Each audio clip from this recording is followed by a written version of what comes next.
नमस्कार मित्रांनो, मी महेश भानसे आपल्या मनपूर्वक स्वागत करतो आपल्या केलवत गावामध्ये। तर आज आपली कोणवली गावची सुप्रसिद्ध पालखी आणि कोणवली गावची रंगभैरी देवीचं आगमन या ठिकाणी होणार आहे आणि संकासुराचं सुद्धा या केलवत गावामध्ये आगमन होणार आहे। त्या आगमनाच्या सोहळ्यासाठी आगमन होतं याची प्रतीक्षा आहे आणि पालखीच आपली बघा इकडून तुम्हाला दिसत असेल की त्या डोंगराच्या पायथ्यापासून आणि झाड्या झुडपातून राहटीमधून ती पालखी येते, आगमन होते आणि आगमनाच्या स्वागतासाठी या ठिकाणी फॅमिली सुद्धा इकडे मुंबईवरून खास त्या स्वागतासाठी आलेत आणि खेली सुद्धा पुढे आलेल्या आहेत। पालखीचं थोड्या 2 मिनिटात आगमन होणार आहे। त्या आगमनाचा सोहळा पाहण्यासाठी आणि मंडणगड तालुक्यामध्ये एकमेव अशी गावात देवी आहे की रंगभैरी देवीचा जो महिमा आहे तो या पूर्ण संपूर्ण तालुक्यामध्ये प्रसिद्ध असणारी रंगभैरी देवीचं स्वागत होतोय। तर आपण स्वागताला या ठिकाणी सगळेजण उपस्थित आहेत ना। आजचा व्हिडिओ आपण या स्वागताचा बघणार आहोत। इकडे आपले सगळे खेळी लोक आलेले आहेत, हे बघा बघू शकता। आम्ही खास आणि ह्या आगमनाच्या सोहळ्यासाठी या इकडे आमच्या सगळ्या माझ्या मुली आल्यात बघण्यासाठी आणि त्याचबरोबर माझा मुलगा पण आलाय मनस्वर, माझी भाची आली मुंबईवरून खास हा कार्यक्रम बघण्यासाठी आणि ह्या इथल्या स्थानिकच आहेत पण ह्या आज जवळच आल्या म्हणून या पालखीच्या सोहळ्यासाठी आगमनासाठी आम्ही आलोय। तर चला तुमचं ह्या शिमगा उत्सवामध्ये सर्वांना खूप खूप शुभेच्छा। चला तर आपण आगमन सोहळा पाहूया या पालखी सोहळ्याचा आजचा केलवत गावामध्ये। तर मित्रांनो तुम्ही बघू शकता की पालखीचं आगमन होतोय। पालखी जे असतात ना इथे ते बघा, इकडे जे राहटी आहे त्या राहटीतून म्हणजे बोरघर आहे। बोरघरमधून शॉर्टकट म्हणजे साधारणतः 1 ते 1.5 तासाचं अंतर, 1 तासाचं अंतर आहे बोरघरवरून। त्या बोरघरवरून बरोबर ही आता केलवत गावामध्ये आहे। त्या केलवत गावामध्ये आता ती पालखी जाणार आहे। आता केलवत गावातून नंतर जाणार कुठे ती पुढे अच्छा, अशा वाड्या आहेत त्या केलवत वाड्यामध्ये जाणार। तर आज तिचं आगमन या ठिकाणी होणार आहे, जिथं पाहुणचार होणार आहे। कुठली कुठली ही 2 केलवत वाड्या झाल्या ना, हा ही पवारवाडी आहे। अच्छा, पवारवाडी नंतर मग पालघरला वस्ती राहणार, उद्या सकाळी पालघर घेणार। अच्छा पालघरला वस्तीला जाणार। अच्छा, काय करायचं माहिती आहे, आता हे आमचं घेतलं ना माझ्याकडे ठेवतो आणि मग वरती जाऊन पुऱ्या वगैरे आमचं ते गरम करून आणि मग परत जेवलं म्हणजे आपण डायरेक्ट पालघरवाडीवर गेलो। मग आजचं जेवण तुमच्या इथे आहे? नाही आजचं नाही, माझ्याकडे दरवर्षी नाही म्हणजे आताचं जेवण आहे असं म्हणण्याचा उद्देश की आताच्या जेवणाची व्यवस्था तुमच्याकडे केलेली आहे। तर मित्रांनो सर मामा तुमचं नाव सांगा? अशोक विष्णू भोसले। अशोक विष्णू भोसले यांच्याकडे ह्या कोणवली पालखीच्या भोजनाचा कार्यक्रम आयोजित केलेला आहे। त्या ठिकाणी बघू शकता की तुम्ही स्वागतासाठी घरातली सगळी फॅमिली लोक या ठिकाणी उपस्थित आहेत।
हात पुढे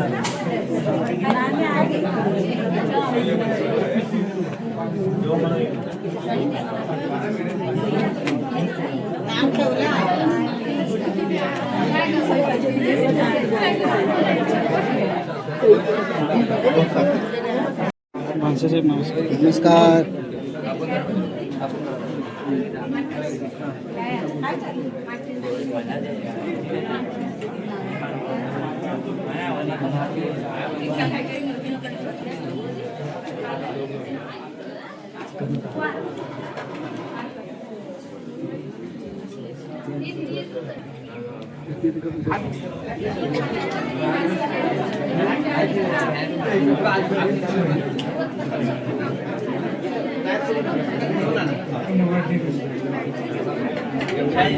आज टाकेल संध्याकाळी. अमोल करतो पण नंतर अमोल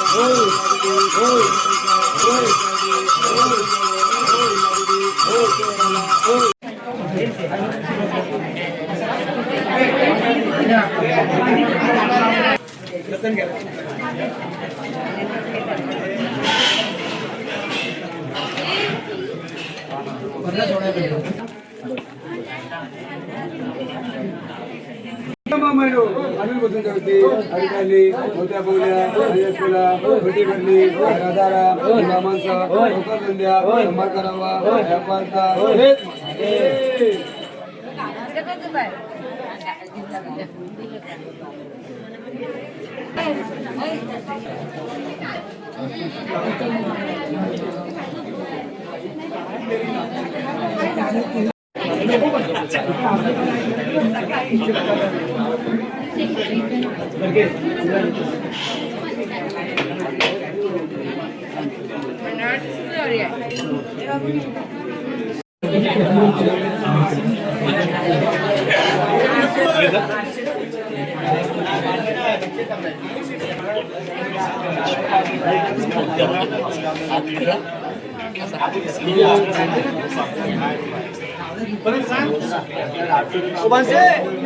हे केली घरी झोपून येतात. हा, हे केली घरी झोपून येतात आणि हे सगळे केली पालखी बरोबर असतात.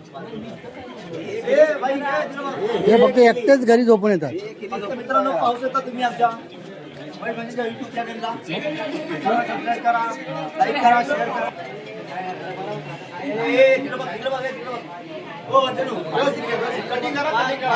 बोला.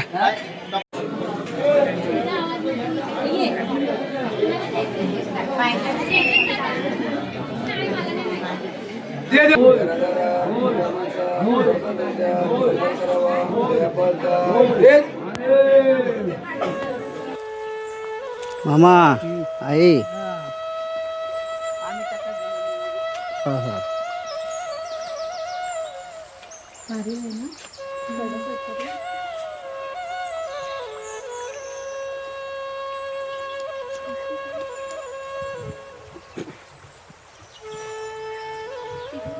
तर इकडे तुम्हाला एक वैशिष्ट्य सांगायचं म्हटल्यानंतर की हे जे आहे ना स्वयंभू शंकराचं महादेवाचं तीर्थस्थान आहे इथे.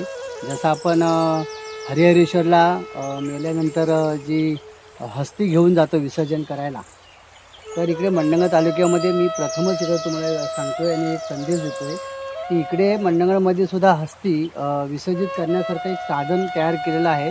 आणि इकडे बघू शकता पाठीमागे शंकराचं महादेवाचं मंदिर आहे तिकडे. आणि हे मंदिर कुठलं आहे? स्वयंभूचं आहे ना. हां, तर शंकराचं स्वयंभू मंदिर आहे. मला आता समजल्यामुळे तुम्हाला सुद्धा सांगतोय, हरिहरेश्वर ठिकाणी जाणं शक्य जर नाही झालं तर आपण इथे येऊन वस्ती नक्कीच विसर्जित करू शकता आपण. तर इथे तुम्ही बघू शकता की इथे साधन आहे, पाणी वगैरे व्यवस्थित आहे, स्वच्छ निर्मळ पाणी आहे. हा पाणी भैरी जोगेश्वरी प्रसन्न. आपण देवीचं दर्शन पण घेऊया आल्यासारखं. सुंदर सुरेख मंदिराचं आकर्षण पण बघा, शांत समाधानी. हो हो.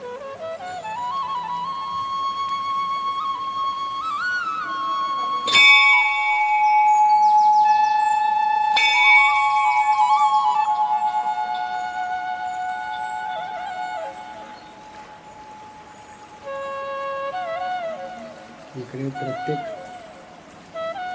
मलकाई देवी, पद्मावती, काळेश्वरी, कोटेश्वरी आणि हे श्री भैरी आणि इकडे श्री जोगेश्वरी आणि श्री गणपती अशा पद्धतीने इकडे सगळ्या देवींचं इकडे स्थान आहे होऊ शकतं. अशा प्रकारे मंदिराचं नियोजन वगैरे किती सुंदर अप्रतिम मांडले आहे. इकडे मोठे पण लोकांना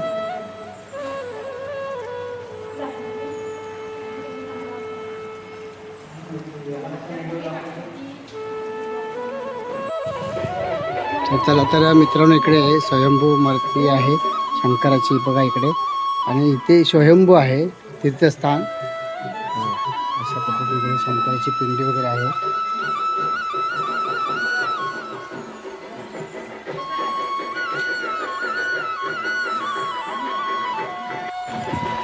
चलो आता आम्ही चाललो पालखी बघायला. बघा, ही ऋतू आली आहे आणि पप्पा आणि आम्ही जातो तिकडे. बस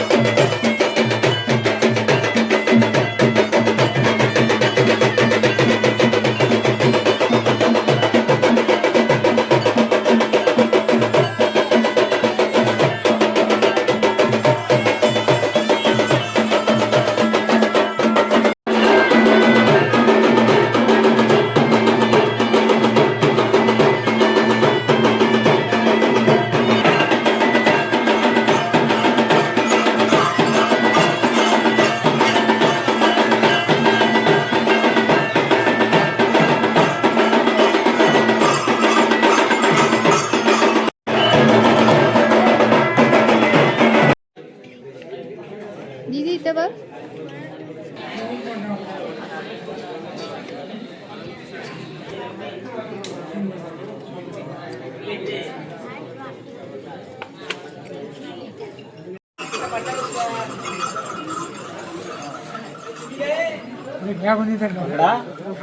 काय खाली खाली वाका खाली वाका.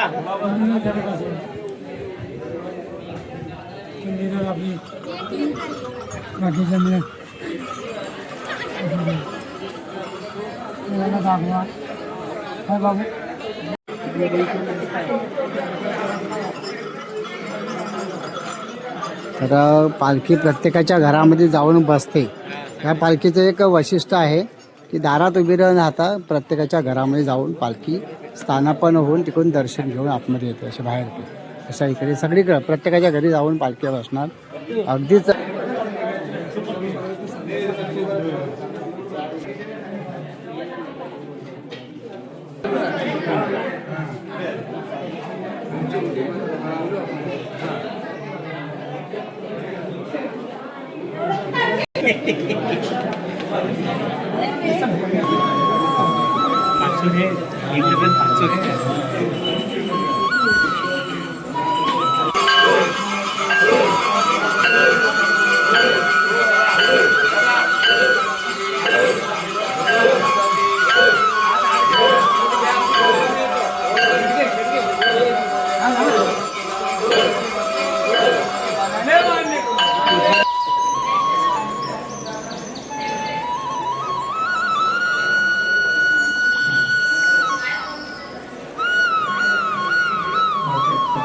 तर आपण इकडे भोसले भावकीची इकडे ग्रामदेवता म्हणजे कुलदैवत आहे. भोसले भावकीचा कुलदैवत आहे. तर आपण या ठिकाणी आलो होतो पालखीच्या आगमनासाठी. तर इकडे केळवत गावामध्ये आपण आलो आहे पालखीसोबत, कोणवडच्या पालखीसोबत. तर आम्ही भोसले घराण्याच्या भावकीमध्ये आलो. तर इकडे भावकीमध्ये आल्यानंतर एक असं पाहायला मिळालं की एक त्यांच्या भावकीचं कुलदैवत या ठिकाणी स्थानापन्न केलेलं आहे संपूर्ण. ते बघू शकता भावकीचं इकडे छोटंसं म्हणजे त्यांनी सेपरेट बनवलं आहे बघा इकडे. आणि छोटंसं घर सेपरेट बनवून ठेवलं. इकडे सुद्धा 4 माणसं बसू शकतात. व्यवस्थित कार्यक्रमाचं नियोजन वगैरे खूप छान असतं. अशा भावकीला आपल्या सगळ्यांकडून खूप खूप शुभेच्छा. तर भोसले भावकीला आम्ही आमच्या यूट्यूब चॅनलच्या वतीने तुमच्या सगळ्यांचं खूप खूप आभार. अशीच एक संघटना आणि अशीच भावकी टिकावी यासाठी तुम्हाला सगळ्यांना खूप खूप शुभेच्छा.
या ठिकाणी भोसले भावकीच्या सगळ्या महिला मंडळ या ठिकाणी ग्रामस्थ खास कोणवलीच्या पालखीसाठी नवस देण्यासाठी यासाठी उपस्थित राहिले आहेत. मुंबईवरून खास शिमगा उत्सवासाठी या ठिकाणी येत असतात. तर तुम्ही बघू शकता की सगळ्या महिला मंडळ वगैरे पुरुष वगैरे सगळे मुंबईवरून या खास शिमगा उत्सवासाठी उपस्थित राहून देवीचं मान सन्मान या ठिकाणी घेत असतात. ते बघा इकडे नारळ खण नारळाची ओठी 5 नारळ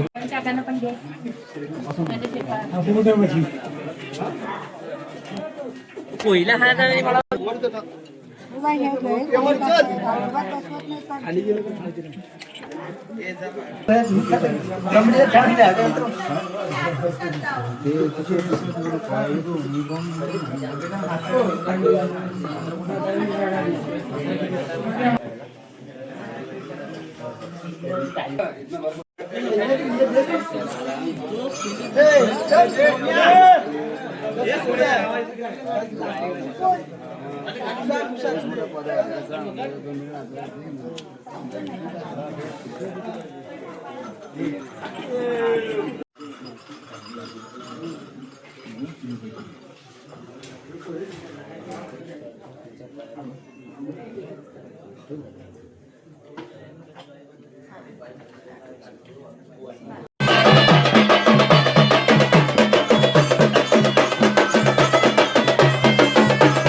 नाही, बरेच गाव आहे ना, बरेच गाव आहे ना पूर्ण. काय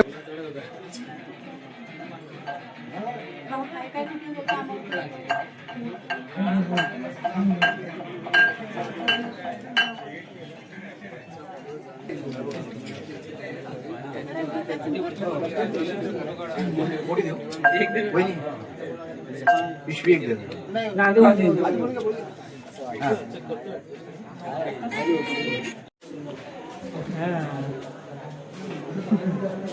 तर मित्रांनो, या ठिकाणी आपण आजचा हा केलवत गावामधला शेवटचा व्हिडिओ शेवट इथे करतोय. कारण इथे स्थानापन्न होणार आहे पालखी. इथे जेवणाचा कार्यक्रम आहे. ते जेवल्यानंतर पालखी पुढच्या गावात जाणार आहे. तर आजचा हा केलवत गावामधला छोटासा ब्लॉग तुमच्याकडून सादर केला. तो कसा वाटला लाईक करा, शेअर करा, कमेंट करून नक्की सांगा हा व्हिडिओ कसा वाटला. तर चला, तर सर्वांना शिमग्याच्या खूप खूप शुभेच्छा. तर असाच तुमचा शिमगा चांगला रंगतमय व्हावा आणि शिमग्याच्या सगळ्यांना मुंबईकर चाकरमन जेवढे असतील त्यांनी गावाला येऊन आपल्या देवीच्या पालखीचं दर्शन घ्या आणि शिमगा उत्सव अगदी मजेत घालवा. आणि येणाऱ्या वर्षासाठी तुम्हाला सगळ्यांना खूप खूप शुभेच्छा. धन्यवाद.